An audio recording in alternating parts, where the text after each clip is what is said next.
In case you've ever wondered what spring hormones look like, let me show you.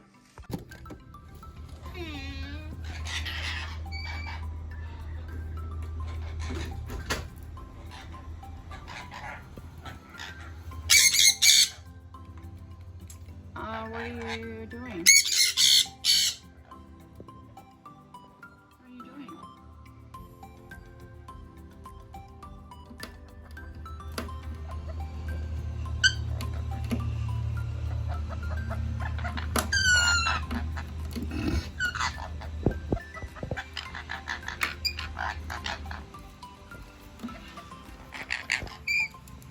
What are you doing, Peachy? Oh, you making a nest over here? You little weirdos.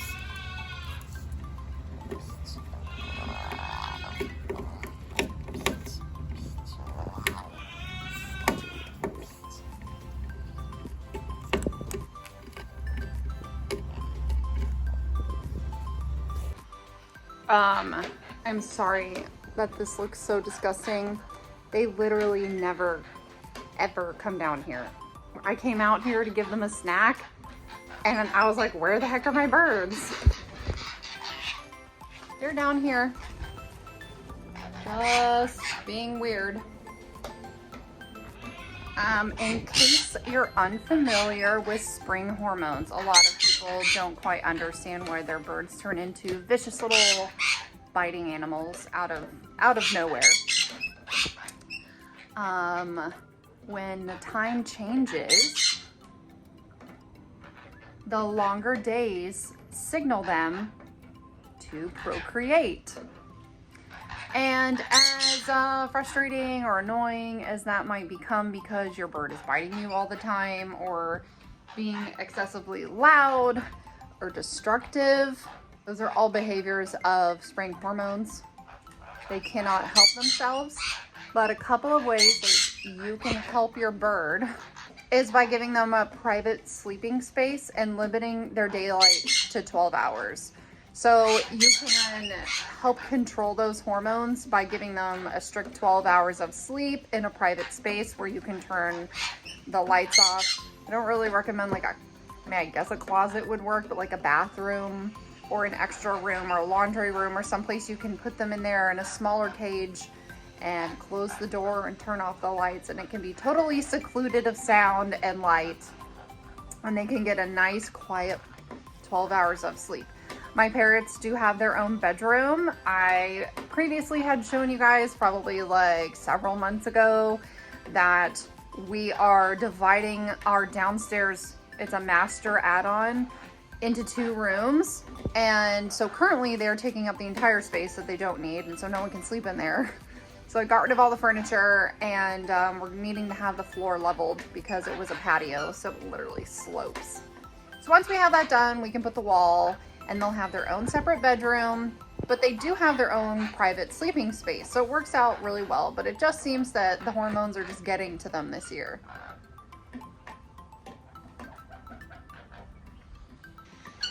Peach is under this now.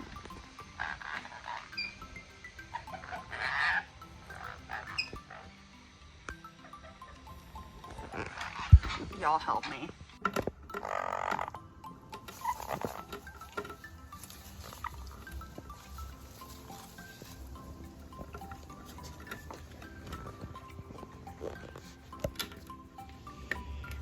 What are you looking at?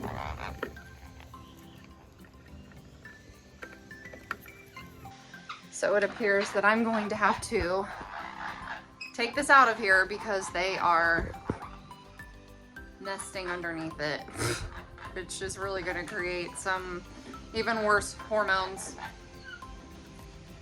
They've never done anything like this before. So unfortunately, it's just that time of year. There are other things that you can do to help your bird avoid hormonal triggers. That is, don't touch them on their body anywhere other than their head and cheek and neck and their feet. So their actual beak and then the rest of their body can be a hormonal trigger. Try to avoid touching them in those places anywhere on their body, under their wings, on their back. I know you might like scratching them and they lift their wings and you're like, oh, they love it. Trust me, they do love it. Give them their 12 hours sleep and make sure that they have access to good toys, which they have toys here, here, and here all over the swing. Apparently I need some wood blocks or something. Ugh, y'all, my porch looks so disgusting. It seems like this is the way this video is going to be filmed, with my birds just chewing on stuff, so... Last week I took my parrots to see Dr. Zellner.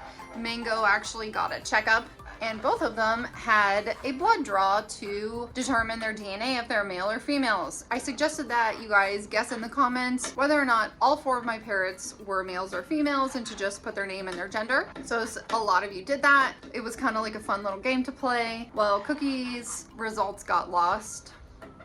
So I'm actually having to take her back this evening, so her results will be in a separate video. Her, his, whatever they are. I've just always called Cookie her. I did get the phone call for Mango and Peach, and I've always called Mango a he because they told me he was a he, but they just, I don't think they actually had gender DNA done, because I don't know if any of you watching this actually know that by looking at a bird, in most cases you cannot tell whether they're male or female, and in this is the case for sun conures as well. Birds like peacocks and cardinals, you can tell because of their feathers or their coloring, and that's just not the case for sun conures. They all look exactly the same. So their results came back. Drum roll please. They are the same gender, which that was my suspicion, and the vet's office actually sent me this video, so I'm gonna play it right here.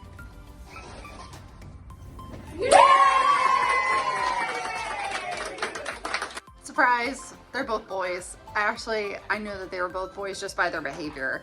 All of the videos I've seen of bird tricks, 3 sun conures, their behavior is quite a bit different. It just seems like there's little mannerisms and stuff that are just a little different. And they act exactly the same. I've read that male sun conures tend to be more verbal. They're very loud, and they just seem to be so much louder than any other sun conures I've ever seen videos of that I knew were actually females. And their head shapes are just a little different too, but that might be a farce, I'm not sure. Oh, I can't deal with them right now. Peachy. Okay, well, I'm trying to film a video and y'all are not being helpful. Yep, so both of my boys are out here just trying to make a nest for a non-existent female. I'm really gonna have to get rid of this though, which means I have to install another bowl. So it was actually suggested to me that I make some toys for my birds to take out their aggression on by one of my friends. So that's what I'm doing. I have some average household items. Egg crates this size probably are not that common. My husband eats 3 hard-boiled eggs every morning, and sometimes my kid eats 1 too, so we go through a lot of eggs. So these actually come in the boxes of eggs. I buy like 80 eggs or 60 eggs or something like that every week. So I have these. I have a ton of cardboard boxes because online shopping is a real thing. And I have a ton of toys that I've just been throwing in here to eventually repurpose. So I'm just gonna fast forward through making a few toys that you can watch me do. And God help me that Cookie survives this segment, because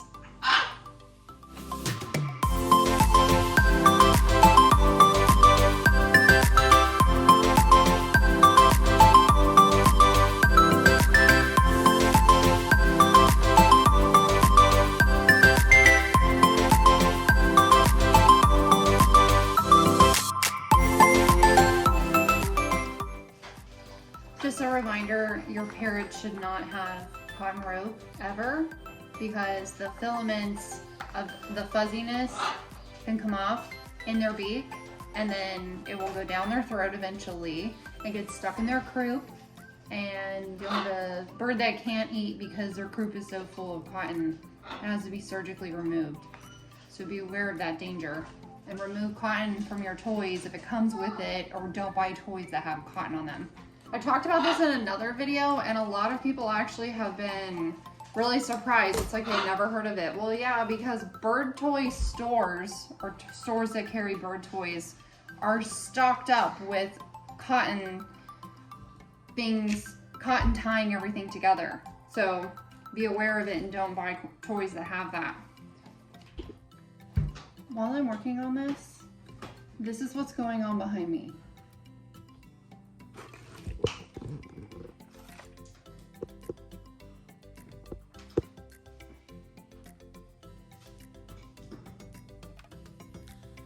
cookie.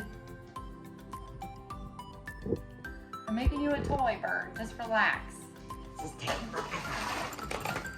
But it's gonna be awesome for her. I'm making a big one for Cookie.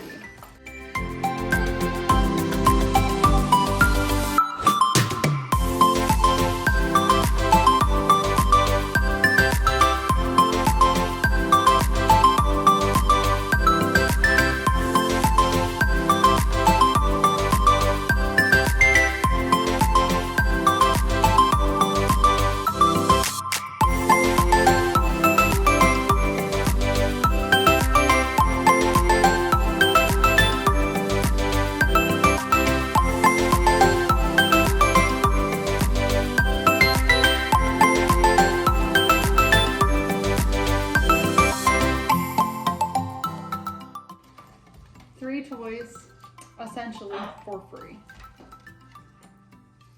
Not bad. And I want to make one for Sam too. I have a little left. So everyone gets one. I made one for Sam. Got some cardboard, some of those egg crates. One for each of the sun conures. Put some extra random toy pieces in there that I had left over. And one for the big bad cookie. There was like a lot of chain on this. So I just looped it around to the other side. She'll work around it. Let's see if they like it.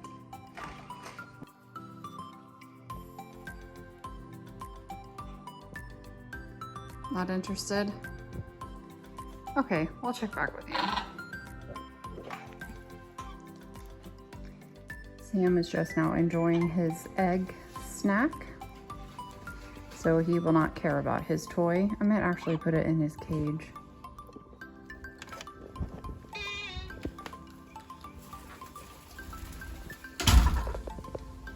What are you doing, little troublemakers?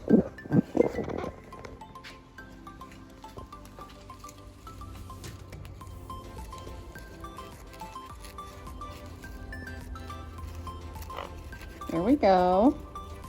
There we go. Good boy. All right, let me hang him up.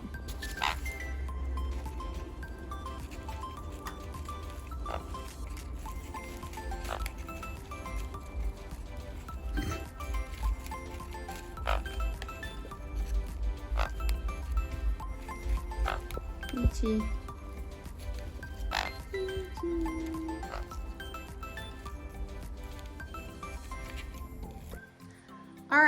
All right, me and the boys just saying goodbye.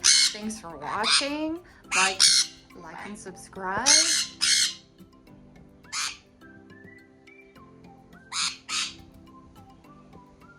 And we'll see you next week.